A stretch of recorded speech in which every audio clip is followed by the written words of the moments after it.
I'd like to welcome everybody to Let's Talk Racing tonight. We already have Andy Seuss on the line here. How you doing tonight, Andy?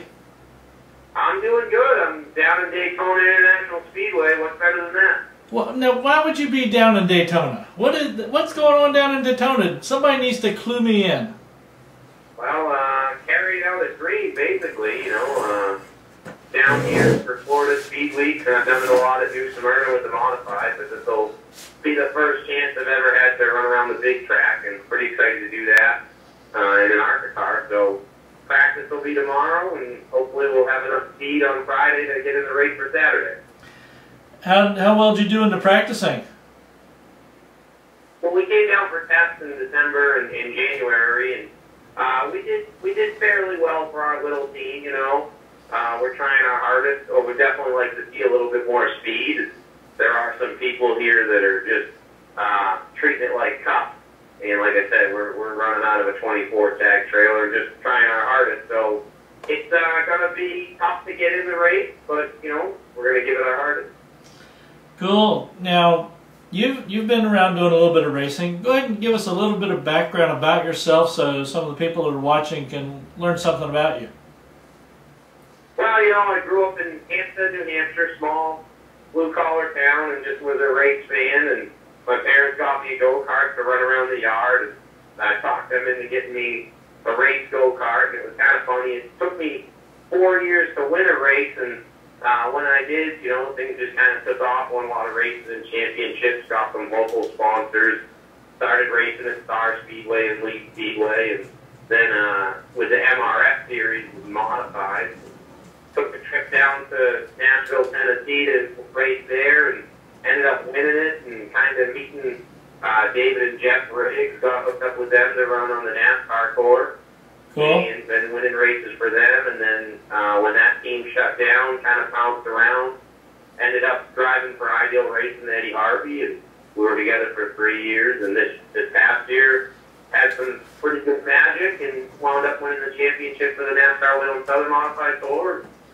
That kind of led to this, I was going to try and ride that tidal wave, and, when somebody offers to let you run at Daytona, you never know when that chance is going to come along again, so I jumped at it, and that brings me to leaning on a tire outside the garage stall talking to you. I tell you what, there's been many a conversation I've had in the pits just sitting there leaning on the tires. A lot of neat people. Yeah. That's some of the best bench racing, and I love this life of racing, and meeting people is half the fun, and definitely wouldn't trade it for the world. And you see a lot of the same people, whether it was Saturday night at Southside or Star Speedway for me, as you do at Daytona. Everybody just loves racing, and it's pretty neat when you get to do it for a living, that's for sure. Yeah, I tell you what, been there, done that. Relaxing now and doing the show and everything. I love meeting a lot of the new guys as they're up and coming. I remember when Denny Hamlin was running Legends cars at Langley Speedway. Kyle Larson coming out and running K&N Series out at Langley as well. Of course, I raced at Langley, so that's where I'm going to know most of the people from. So it's always nice to meet all these young kids coming around. Chase Elliott, all the young guys that are running up and through everything. And the stories about like Denny Hamlin, like you said, really just digging on the short tracks in Virginia and North Carolina, kind of an inspiration to guys like me, and that's what we're shooting to do. We're all just working hard on our cars, and this weekend just happens to be the 2.5-mile greatest racetrack in the world, in my opinion. But it's a lot of the same principles, and just about getting your hands dirty and getting your car to handle the best. Now, when you went out there for the ARCA testing, that was your first time out there? Yes. You have to do the test at Daytona, yeah. How did it feel to go out on the, so to speak, the mother of all tracks? To be honest with you, it was surreal, and there was definitely a pretty magical moment there. I mean, you were on a place, that I spent the first 15 years of my life not even knowing where it was or how to get there, or if I would ever get there, but just, a place dreams are made of, like in a book. And, you know, when you start working towards this goal, sure, you say, I want to run Daytona, and the kind of hard times of real life make you think, oh, maybe I'll never get there. And then just to drive on the track, even though it wasn't in competition, it wasn't in a race, you know, I had made it to the big track. And pretty neat. You know, you get goosebumps going out there, running the top groove and your warm-up lap, you know, that you've seen on TV so many times. Everything about it. This is what it's all about. And definitely something I'm not going to take for granted when I look back on. Good deal. Now, I have yet to make it to Daytona to go check it out. Now, I have been to Indy. That's the only really, really big track I've been to. But yeah, and that's one of those places, same deal. I mean, just the history there. You know, Indy, just they don't have a lot of races there, you know, so to make it to Indy any way, shape, or form would just be like that as well. They've been racing there twice as long, and definitely a place on my list. You know, being more of a stock car guy growing up, obviously it was all about making it to Daytona. Then when the stock cars got to go to Indy, you know, you saw how special that was instantly. Oh, yeah. So it's definitely something, those two tracks on my list of things to do, and, you know, hopefully this Saturday we can get in the race and I can scratch that one off the list. But then it gets, you know, then I got to get to the big show, the 500, so the work won't be over. Well, hey, one step at a time, as long as you're doing it and everybody's being impressed with you, you just never know who's going to be listening or who's going to be watching that might be your next big sponsor. Exactly, and you know, you got to be optimistic like that and hope for the best, and that's what keeps us working hard. And, you know, and besides that, I really just thrive on the competition and working on the car and trying to make it better, be a better race car driver and all that. And again, whether it's at Langley Speedway or Daytona International Speedway, it really doesn't matter. It's a lot of the same principles, and I think that's what makes it a blast. Cool. Now, you're used to doing, you know, a lot of the modified races. Seen you and talked to you at Langley.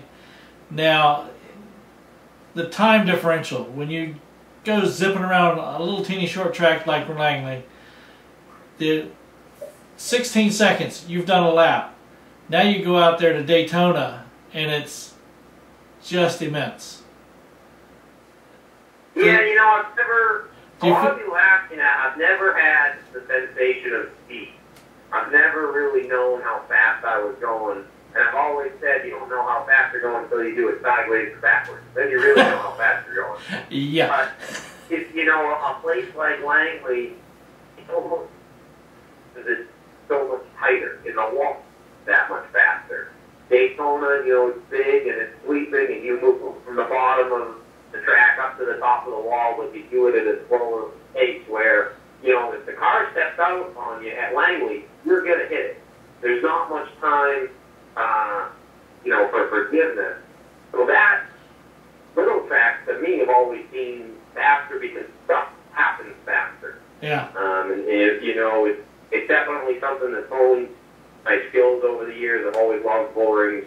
You know, I grew up at Star Speedway, and I credit my success at Langley to the fact that Star Speedway is pretty similar to it. And I love little tracks like that. You know, not a lot of banking, just enough where the outside groove can work. The tires can get beat up because the surface, you got to be patient there. There's a lot of it to learn at tracks like that. Yeah, I'm just sort of, I just keep thinking in my mind, you know, it's like a time distortion. You sit there and bam, there's 16 seconds, bam, there's a lap gone, bam, another lap's gone, before you know it, another lap. But out there at Daytona, you're going, he says, man, I could have done 10 laps by now, or something like that. Yeah, it's funny, you do miles faster than you do laps here, you know, and when you put that into perspective, and you know, the other side, and the mechanic and car owner side of me, you start to think about that a little bit more. You know, 40 laps doesn't sound like a whole lot. Well, when it's at Daytona, that's 100 miles. Oh, yeah. So that's 300 laps at Langley. So, you know, it's a little bit different, the mindset. You have a lot of different stuff going on, and you just got to keep all that in mind. Cool. Now, the difference, I mean, you've been driving modifieds. Now all of a sudden you're driving a stock car. How does the feeling between the two work for you? You know, it's like a completely different deal. You know, and like you said, going from modified to a stock car, going from a short track to a big track. It's a little bit different. A lot of things are the same, but a lot of things are different. And so far, so good. You know, a modified, you stop quick, you turn quick, you get on the gas, accelerates quick, and this is about the same speed and slow movements, not a lot of quick starting back and forth. It's totally different. I'm kind of learning about it. I don't know enough about it to tell you the differences. I know a lot about modifieds and had success there. You know, I've always wanted to kind of, try and further my career, and I'm lucky it brought me to Daytona this week. Well, I know it's going to be a great experience for you. Anything you've done special outside the track that you had fun with? Every time we come here, I say I'm going to come a day early and I'm going to enjoy the beach or this or that. But the competitor in me gets the better of that, and I end up working on that car the extra day to try and see if I can get a little bit better. So I got a lot of great memories down the street at New Smyrna. I won my first championship in modifieds there. That's always going to mean a lot to me.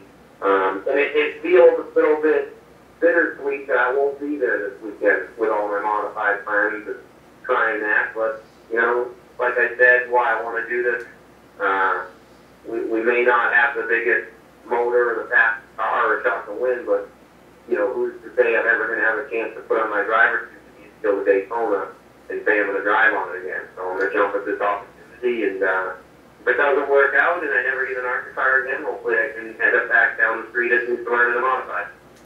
Well, the nicest thing is that you're getting the chance to get out there, and at least you can put it in your belt and say, hey, I've done it and survived it. Yeah, exactly, and I keep going on. I may never get this chance again, so I'm sure not going to pass it up. And really looking forward to it. It's just been neat, kind of walking around in the pits, and really neat for some of the people that you look up to, and the people that have been racing in forever that acknowledge our modified championship here, and to be in the infield of Daytona and somebody congratulate you is pretty neat too. That's always nice to have people to be able to come up to you and remember you for what you have done, and that at least lets you know that they're thinking of you, and there's the potential for something new to come along that may pop up. Who knows, you may run into Hendricks or Joe Gibbs or, any of those guys. And sit down and start having a nice, good conversation.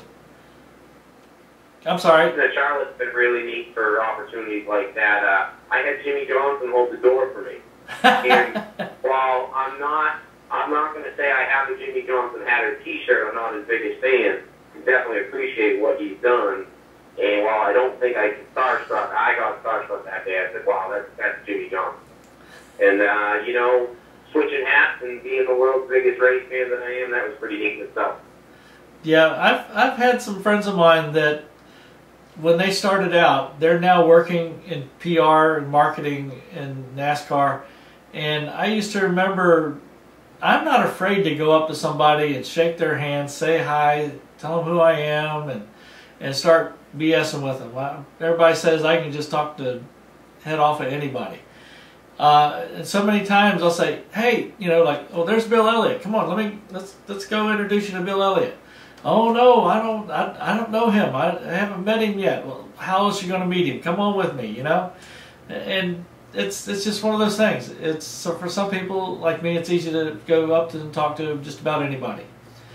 And most of them, everyone I met, pretty awesome people. They all came from working hard and just caring about this sport. You got to remember at the end of the day that that's what we all have in common interest, is we all love racing. And you want to talk about racing, they'll talk about racing and how they got here and all that. Even the most successful people in this sport, I feel, have a lot in common with just your average race fan or guy that wrenches on race cars during the weekend. And that's what, again, makes this sport so wonderful.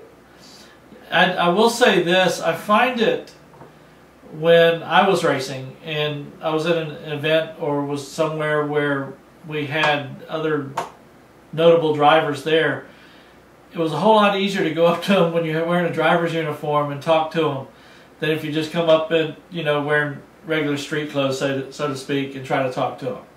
It does give you a whole different... I've got a similar story that works backwards. I was a huge Bentley Warren fan. In my first year running at Star Speedway, Big Walk Super Modified come to town, and I asked for Bentley Warren's autograph while in a driver's suit. And he was confused.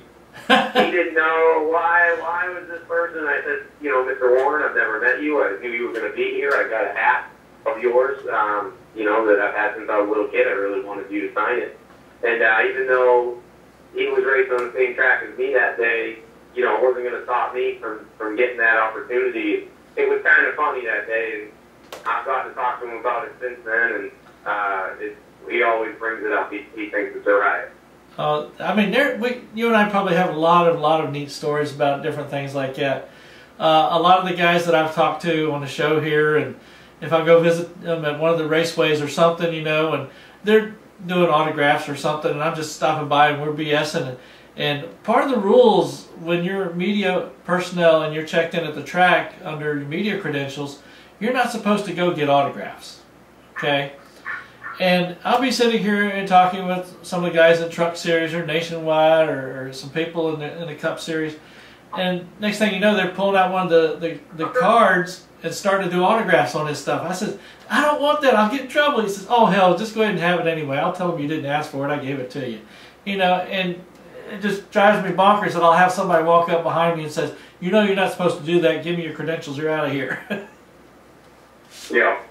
Yeah, and, again, it's because we are all down to earth, and we're all just race fans at heart. And, you kind of forget sometimes that most people that got into racing and they're working in different areas, they were race car drivers or wanted to be race car drivers at different points of life, and have a lot of common stories like that. So, all right, we know you're going to be running the ARCA race. All right, do you already have your schedule set for everything else you're going to be doing this year? I'm going to be going back to defend the title, the Wheel and Southern Modified for Eddie Harvey and myself. We talked a few different options about going back up north, to stay confident. Stafford Motor Speedway is really important to Eddie.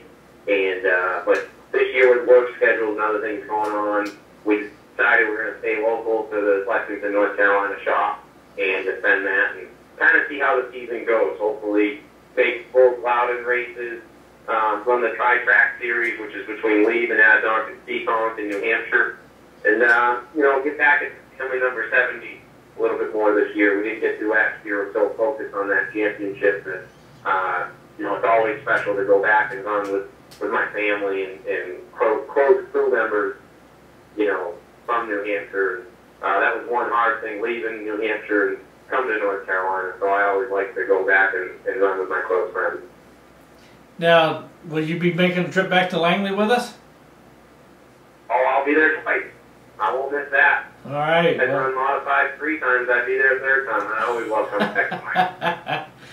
Oh, God. I tell you what, some of the officials there, I remember when you came in, he says, now, watch this Andy Seuss guy. You're going to be impressed with him, So I love when they're telling me about things that are coming up and how good you guys are running. That's all. Yeah, like I said, that's the place, it just suited my driving ability. I don't know that I've ever finished outside the top 3 there, other than when we were leading and had a battery short out. And it's one of those places that treats me well, but you know what, it's a great time going to Langley Speedway. The crowd is so involved. Mr. Mullis does a great job, and everybody that works there does a great job with the track. Definitely a place we look forward to coming to every time we can. Cool. Now, I know this is just a one-time race deal out here at Daytona. Have you actually had a chance to talk to people about possibly extending it into a couple more races already? Yeah, there's some different things going on. This car is actually kind of a business endeavor between myself and Brian Doza. We're partners in this deal, so it is my own team, and there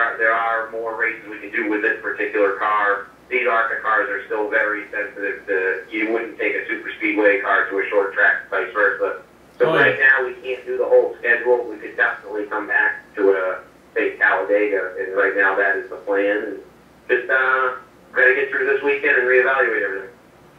Well, good deal. Just make sure when you do change tracks, make sure you keep a track on what type of brakes you got in the car. I had a friend of mine in Nationwide, they went up to the Glen to go race, and they didn't keep a track of what brakes they had on the car, and wound up they had super speedway brakes on the car for a road course. I think he said that. There's not much brakes to talk about on a super speedway car, and I can see where that would get you in a world of trouble. Yeah, I think he said he lasted about 10 laps, and then he had to pull in because the only thing he could do to slow down was the downshift. The brakes were gone. I have no doubt. But anyway, let me go ahead and let you get going here because I know I've got tied up a bit of your time. But you go have some fun out there, and I'll definitely be watching on the big tube when you get out there and get rolling around there. All right, well, hopefully we'll make it. Green flag's 4 o'clock, Fox Sports 1, and hopefully we'll be there for you to cheer on. Thank you, sponsors, while you're here, too. Don't forget them. Yeah, couldn't do it without OB Builders and Raymont Race Engine. We got the DC 100 charity go-kart race coming up here in March on board this weekend. Rockingham Boat is Racing Electronics, and couldn't do it without them. Can't thank them enough. Good deal. Well, wish you the best of luck and have lots of fun. All right, thank you, Roger. Talk to you later, Andy. Bye. Bye. Good deal. I like to see people we know getting out there and having fun, cruising around Daytona. I mean, it's just, you think about it, it's like you go out on the interstate, you run 25 miles an hour, and that's what the short track's going to feel like to you when you're racing. But then when you hit out there and run at Daytona, it feels like you're on the Autobahn over in Germany. But that's all unusual stuff. Everybody should enjoy it. Let's see here. Got one more person we're going to throw on here, hopefully. Bear with me.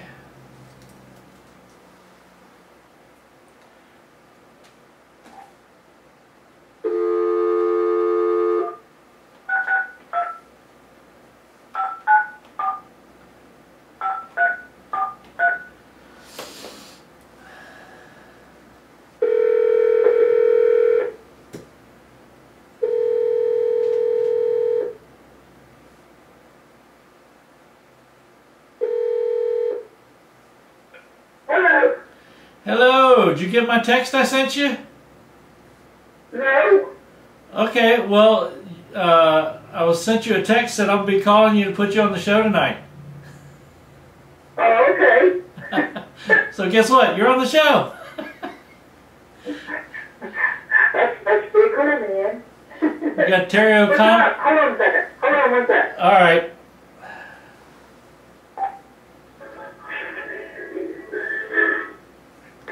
How's that?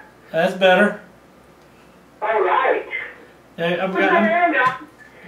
just having fun here, talking with a couple of people down there in Daytona, getting ready to go do some racing here this next couple of weeks. How's everything been going with you? Just, Roger, it's just been working like crazy, kind of get our shrimp farm program kind of organized.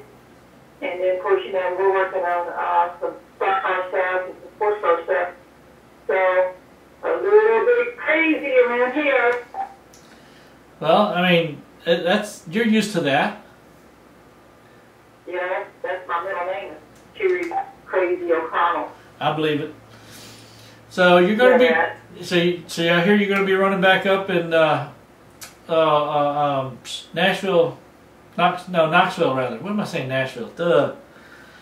Up in Knoxville, Yeah. up in Iowa again, right? Yeah, I'm going to head up there. I was going to go up this week, but my mom's been under the weather a little bit, so I've been having to stay low. But I'm probably going to head up there on the 1st and then get our old team organized. Everything's pretty much organized. We got to get a new trailer in, and I got a crew chief dude I got to get lined up. But get started the 1st of April. Up there, it's cold up there. I'm not doubting that at all. Seeing all the crazy weather coming through here. I've got a shout out to a friend of mine that I sent a message to. She works for NASA, and I'm trying to find out if a while back when they had that large earthquake over in Japan. Right. Well, they said that it shifted the Earth by 0.3 of a degree on its axis, and I was just curious if that's enough to throw us all this crap we've been getting for the past couple of years. I guarantee you that's the reason. There's no other way. So, yeah, it's crazy. I mean, and I'm just telling you, it's amazing with the Earth. It's so running in the right direction. It's not fit with all the oil we sucked out of the ground. yeah, we've gotten here. I mean, I don't ever remember tornadoes till the past few years. All of a sudden, we've been getting a couple of tornadoes zipping through here, and that's not something that I've ever been used to in our area. That's stuff you have out in your area.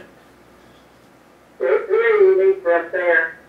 And, you know, around here, you know, I'm just trying to find a message, and it's pretty normal and current in the spring and the fall. It's just everybody kind of dies for, you know, for their storm shelters. It's kind of crazy. It's really weird. I hate those things. I hate the tornadoes, man. It's, I'd rather be upside down and have 130 miles per hour in a sprint car than have a tornado come shooting through here. It's crazy. Well, take and do this. I know we haven't done you for a while here.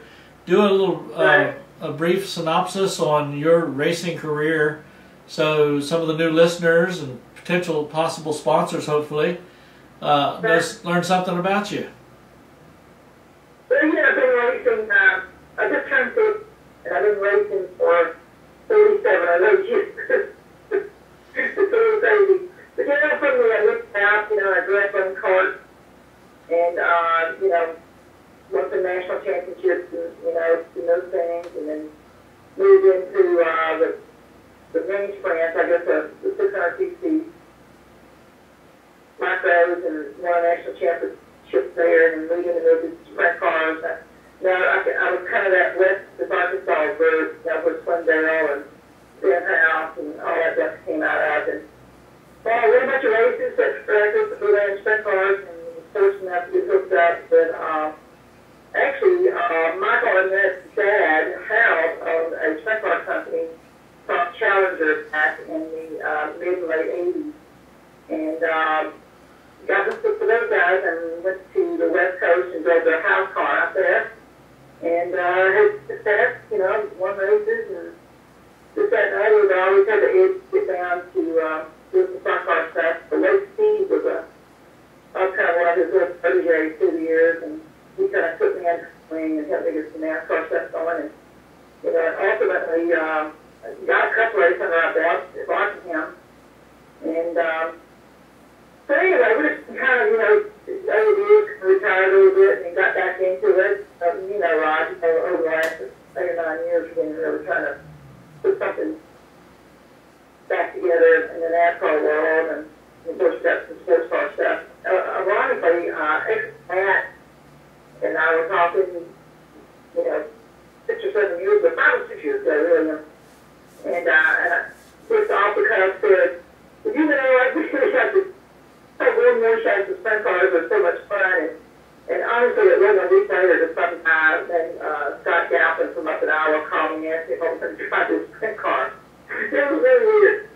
But that's what we've been doing. And Scotty's a good guy. He's up to funding some sprint car stuff if we can, you know, kind of help with some other people who do half, and we can come up with half. So we're out there working on that stuff, and maybe getting some K&N stuff there at Langley and Iowa and at Richmond, and maybe, you know, do some truck race at Martinsville like that. So that's what we're working on. That's it. Good deal. Now, let's see. You have a charity thing that you're working with now? Yeah, I started the Personal Climate Initiative, and to fight assault, bullying, domestic violence, abuse, and the reason purple is kind of a particular color for those causes, but purple is also the color of my racing helmet. And all my dad's pictures back in the day were purple. So, of course, part of my family's color. That took my personal color organization, which is the Purple Heaven Initiative. So we just really kind of, got it up and going in the spring of last year.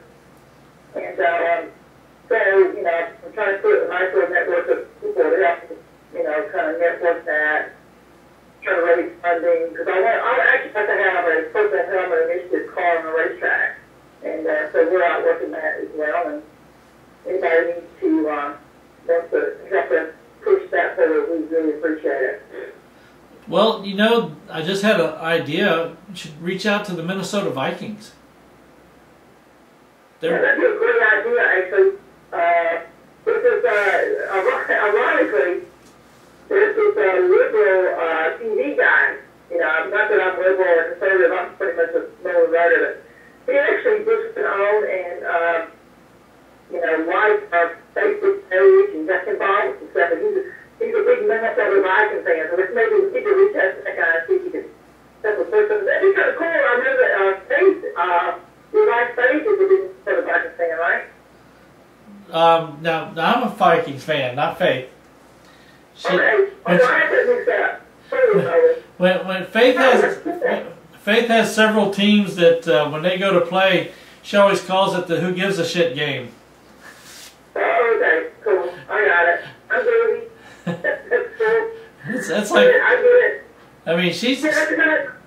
Go ahead. I was gonna say because whenever like Dallas and the Redskins get together, she calls that one of those type of games. And Dad's a big Redskins fan. He just looked at her and yeah, right. Oh, I know. It's crazy. Yeah, you gotta get down and dirty with the team, man. You gotta hang in there with us and win those draw. You pick a team, you gotta stick to it. Hey, we're just pushing that a bit. I'm really good at it. Where I think if I just stay at it and work really hard at it, I think in a year or two it can be one of the major foundations in America. At least I want it to be, and hopefully we can get out and do some commercials and some PSA announcements and then start, maybe sponsoring some other drivers, to kind of help us promote this thing. So. And you should get. He's all heavy, Oh yeah, you should get Scotty to get you hooked up. Go to the Chili Bowl or something one time. Yeah, actually, we were going to do that thing. We all talked about that, and my comment, Scotty, the Pixar guy, we really pushed that, and we're going to do some stuff with Bobby, but the more we got to think about it, to do a chili bowl, you really just need a one-off chili bowl. It's something you raise everywhere else, really something that makes you competitive. It's kind of one of those short track versus, Daytona cars. You got to have a chili bowl only type maybe to really go through it and be competitive and maybe get a win. And so I'm really, really looking at maybe if we could do something with the Purple Helmet Initiative to have a chili bowl only midget at the chili bowl next year. So yeah. Just want to look at that. It's something. So she told me I put chili bowl a couple times and I lost that race. But, this day and time, with Twin Bell and all that stuff, they started a whole trend about 7 years ago with these tripped up midgets. And if you don't have one, you're just not going to keep up. Huh. So now I know you've got lots of friends that you race against up there in Knoxville, and I hear a couple of them actually thinking about might be getting out of it, but I mean I know isn't RJ one of your friends out there that you race with quite a bit? Yeah, RJ Johnson. Yeah, he's actually been in Florida. I have the Wayne Johnson right now on the All-Star tour that was one to tell me about. But RJ's kind of a teammate of mine. But RJ coming in there, he's in it for a long haul. He's young and dumb, so he's going to be around for a long time. But, we're all kind of you hate to quit. Now, street car racing is really difficult.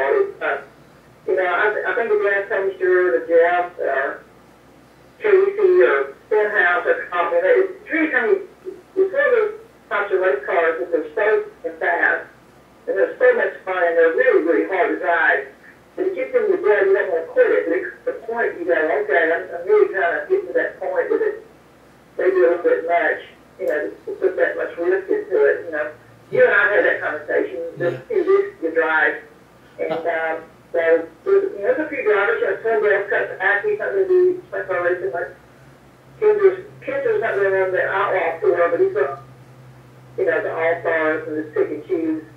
But everybody comes to that point. Even Masaki, he's getting on up there. Yeah. I was a sprint foot and being always running off stuff, but you're always looking to maybe do something a little safer. You hate to look at, but these things are crazy records. Oh yeah. And but they sure are fun. I tell you what, I wish I could have got up with one of the guys and got to ride in the tandem car that they have out there. But no, we have to do that this year. We'll do that. We have to get the talk show back up there, and then we'll get you in that ride along gig. Yeah. Okay. Yeah. You stay there forever. Gonna get me in trouble. That's all I can tell.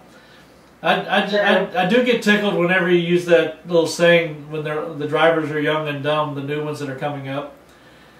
Oh yeah. It's pretty funny. I was there at one point.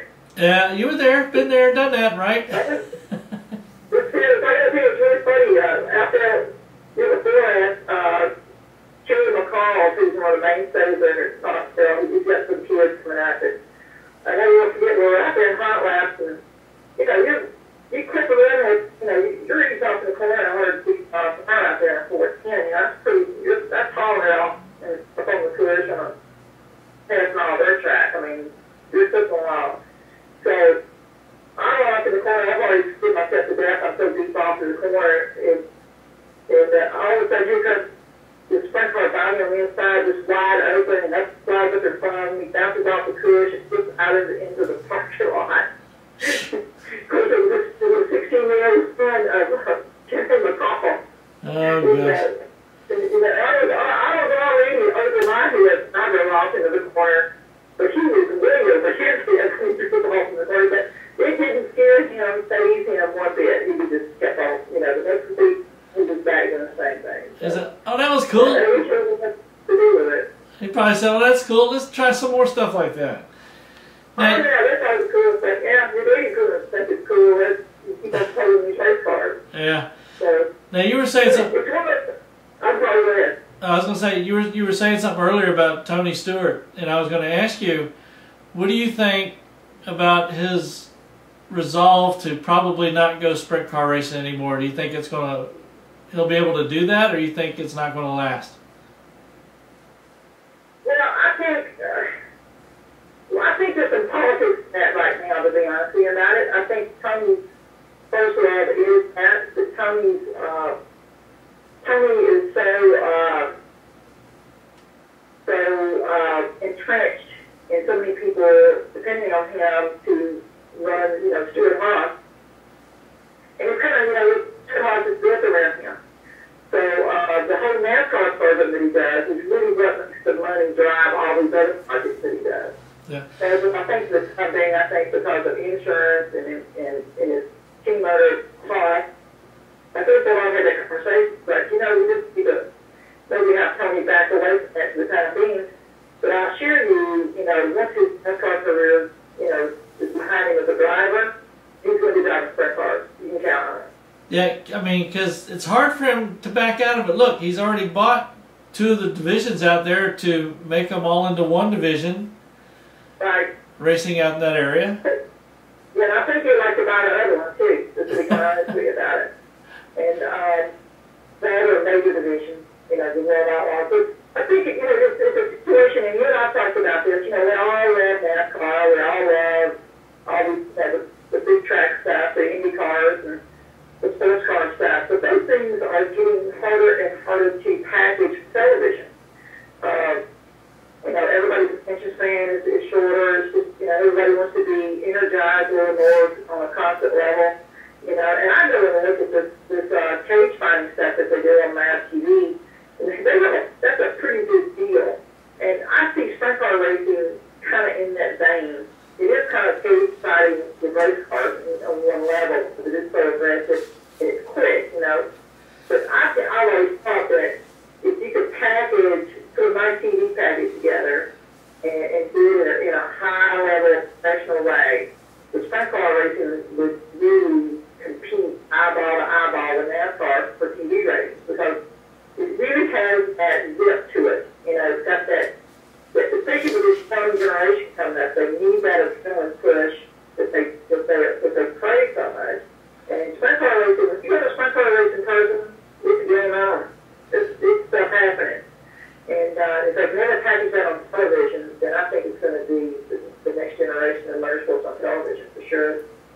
Now, the question I have, or the dilemma I see, the young kids that are growing up nowadays, they are built and raised around instant gratification, whether it's through social networking, talking with their friends, doing stuff. It's all been interrelated of working with the cell phone, the tablets, the laptops, the PCs.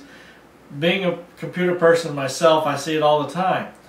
Now, you got to try to get these people, kids, young adults, more interested in something that takes a little time to get to the point where it's going to be a climax for it. It's... Right. And later on I'll probably talk to you about something that would compare to this. I mean, well, let me think of it this way. It's like going to Vegas and going out to one of the ranches, and they hope you're going to be one of those instant gratifications and move you on and get the next person in. Does that make sense that way? and that's how the kids are nowadays. Got to be able to have instant messaging. You got to be able to click on a phone and put up Skype, talking to them instantaneously. And now you're going to have them sit down and try to watch a race. And now that means they're going to sit down, and the only way they probably will enjoy it, and I hate to say this, but Brad Keselowski probably had a good idea, was when he was sitting there under a caution, being able to text and shoot out to Twitter. Yeah. I agree. And I know that's probably going to forget that. It's probably one of the better things that's happened to them in the last 20 years. I would be willing to bet that somebody along the line is going to say, this is probably a good idea. Let's go ahead and let the drivers, have a cell phone or something that they can tweet with once they're under caution or if they're sitting still. Yeah, I agree. But I'm already talking to the drivers, via the commentators in the booth. I think that would be, if you're like that, we got to get the young generation. That's where NASCAR, that's where all of motorsports is not the car culture any longer. So they got to do something that to pull this new generation of viewers. And it's going to be no easy endeavor by a long shot, but because smart people are involved, they'll figure it out at some point, but maybe it's us that figures it out. You never know who's going to be, but somebody's going to figure it out, and they're going, well, that was a good idea. When they do, watch out. I mean, hey, next thing you know, you already have cameras in the car.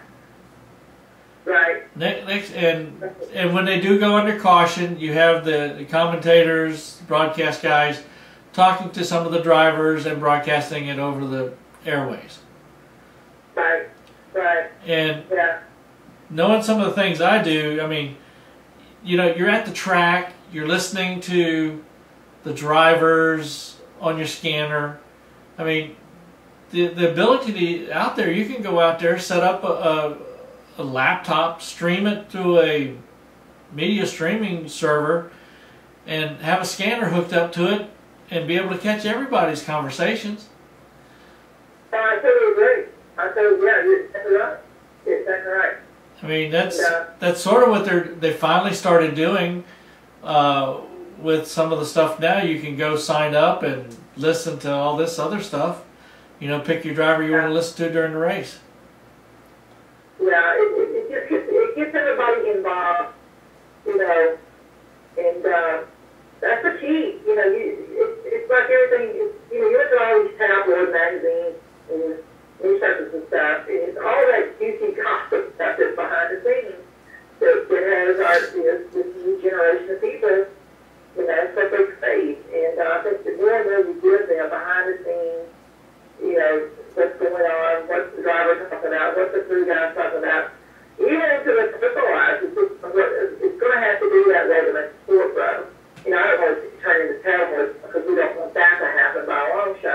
Yeah. I think more information is just going to be better for sport in every possible way. And that's one thing NASCAR is going to have to do. They're going to have to loosen that up. They're going to have to, they're going to have to let go of some of that control, and I know that's hard for them to do. That's really hard for them. Better than nature. Fun stuff. There's always the mind is a terrible thing to waste. Well, that's exactly. That's exactly. Well, listen, I know if anything, it's like these drivers get time for speaking their mind, and I get it. You don't want to be bad now in the product. I mean, it's like you look in the Starbucks and you order a cup of coffee, and the employee says, "Oh, it's terrible. You don't need that coffee." And the customer's going, "Yeah, but I want that coffee." And the employee says, "Oh no, you don't. Go across the street." That's kind of where they're at. When you're bad mouthing your company that you work for, that's what happens as a driver, as a crew member, as an employee of a team. If you do bad mouth the organization, whether it be NASCAR, NFL, whatever it may be, yeah, it's putting a negative light on your company. However, everything is not perfect and rosy. You can't always just kind of PR your way into into some ratings. So we know that what Brad Stefanski did to take that picture and photograph in the back straightaway with my car running into the sweeper. That was huge. That was huge. But then then they didn't let him do it. Well, I think there's a kind of place for it. I think on a caution flag, or even like you say, you have a camera in the car, on a pit stop, or I think in the particular they're working on the cars, testing stuff. I think there's a lot of things that you do. Now, anyway, what was it? We're on the same wavelength. Yeah. I just had a thought that shot through my head too, and now I wish I started listening too intent to you, and then I lost track on it. Oh my God. You know how that is. Oh, I know what it was. Rewind, ding, there we go. Faith is always, and I've always relied upon this rule. If you got something you're going to complain about to me, make sure you bring to me a solution at the same time. Absolutely. I totally agree. Just to complain is never productive. And, we sit around and we brainstormed and we complained and we thought that, but we're always trying to find a plan of effort to go to, and that they didn't do that, then maybe they could do that. I totally agree with you. Some of these drivers, they're young and dumb. We don't think that. And it doesn't have to be on dirt either. They can be all over the place. No. NASCAR, all motorsports, even sports, but I think more so motorsports because it's a sport that first that takes a lot of money to compete. To be able to stay in the sport, there's got to be a tremendous amount of funding that makes that happen. From karting all the way up to Formula One.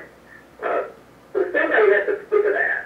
And that has to be, investors, sponsors, team owners, people with money, people who market their product, do branding, all that kind of marketing stuff. But that takes, you have to have a fan base to make that happen. Yeah. Then nobody buys product, or nobody can market product to. So, they've got to figure out a way to, draw the TV ratings up for the grandstands. I think what happened with NASCAR here, I think with all motorsports, is that there was this growth period that just kind of overrun there. And but now I think it's kind of settled in, and everything is. There's so many things that for people to watch and do that I think they're kind of finding their natural place. And just got to figure out how to keep that. You got to grow it to some degree, but the downside of grandstands, they're not so worried about having these insane ratings on television. You just can get so many people, and that's just what it's going to be. And Yeah. One of the things that I've been able to talk to some of the guys about, and also the girls' side too, some of the people that are getting a chance to race Daytona for the first time, whether it's in ARCA or in NASCAR. Talked to Andy Seuss earlier, and he's getting a chance to do his first time out there at Daytona. I don't know if you met him when he was running the modifieds at Langley, but he's still going to be doing that. I met him. And then we've got Patrick Starpoli. He's going to be running out there at Daytona as well for the first time this too. Right. And I like him too. I like that guy. He's a very, very nice kid. I should say young man because he's actually in school to be a doctor. You know. I know. I think he can marry and take it at the same time. Yeah, I always joke with him because I try to get up with him. We got up together last time at Martinsville, and we went out, ate, had a good time, and talked, shot the shit for a good 2 hours before we got out of the restaurant. They probably got pissed at us sitting there so long. But I always joke with him. I said, well, you always know if there's a crash right there nearby, you can hop right out, grab your bag, and go help out. You know. Exactly. I'm saying. So. You got me thinking here. I think I posted a crazy little thing on my Facebook page about this kart race that I ran, 30 years ago down in Columbus, Mississippi, that 100-mile go-kart race. Uh-huh. Jimmy Gafford, well, I actually drove the whole race one-handed and gave the gas to my son. That's what Patrick is. So he's a full-service driver. He can get out and work on the car. If he gets hurt, he can set his legs. He can do all these kind of things. It's kind of crazy. Your one-stop shop, right? That's right. Exactly. He's a one-stop shop. I ain't kidding. I don't have to. Oh, God. Okay? On the track. Yeah, I was talking with Patrick. He was going to try to make it on tonight too, but he's got a big test in the morning, so he says he can't do it. He says I'm going to be cramming tonight for the test tomorrow. He says, but next week we're going to have him on here and talk some more with him. He's always a good person to talk to. Yeah, he's a good interview. He's a good guy. So anyway, all right. Well, Terry, let me let you get going. I don't know if you got to go take care of the wiener dog or take care of mom or what you got to do. I've already got him under control. My mom's been under weather, so we've been looking after her. But I'm down here in my office, a cool office that everybody knows about. I've been working on this movie treatment that I got to have done this week. And it's driving me crazy. Rock and roll. I'm sorry? I said rock and roll on it. Yeah, I'm working on it. I got the irony is that we're trying to get people who are really interested in invest in the project. And this guy, this kid who's brought up, his name is Connor Humphrey. And Connor plays the young Forrest Gump in Forrest Gump. Oh. And so Connor's coming up about college. He was pretty good. He's from my hometown. So we did studies, and so he and I are working on this. He's going to play the villain in the movie. And so it's a villain. He could be the opposite of the Forrest Gump role as a kid. But he's a great actor. He's certainly done been doing some independent films and things of that nature. And he and Drew, he's just played on the CSI show, and also was in Forrest Gump, and he's interested in getting involved with this. So we're thinking maybe we get him to my dad in the movie. So we're kind of working on it. And it's just a big payday, but now it's in my wheelhouse. I have to do treatment done because nobody else to do it for me. Yeah. What can we say? All right, young lady. We could be like 3 in the morning, I'm sure. Oh gosh. All right, well go have fun. And I will be getting up with you later. Yeah, we should tell everybody that they can also go to my GoToRoadCode.com site and download my memoir, my autobiography for free right at the top of the page.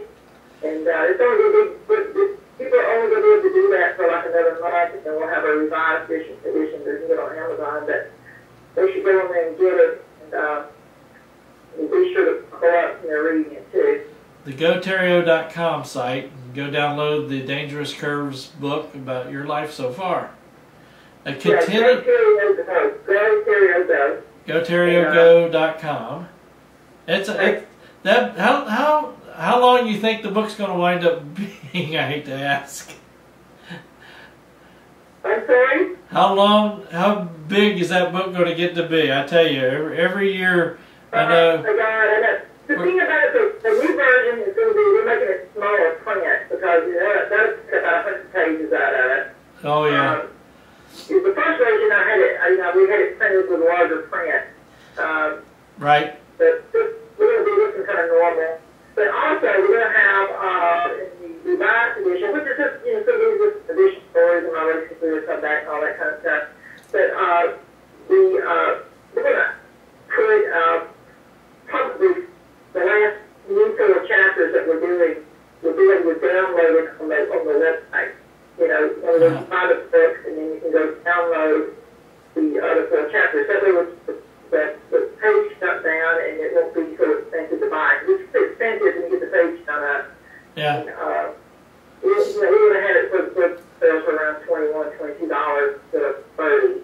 Cool. And, good deal. We'll be able to, if you do a import, you can just go on the website and download the other chapters and get some blog stuff on there. There's some cool blogs on there too people can read. It's really, I kind of stand up for the motorsport folks.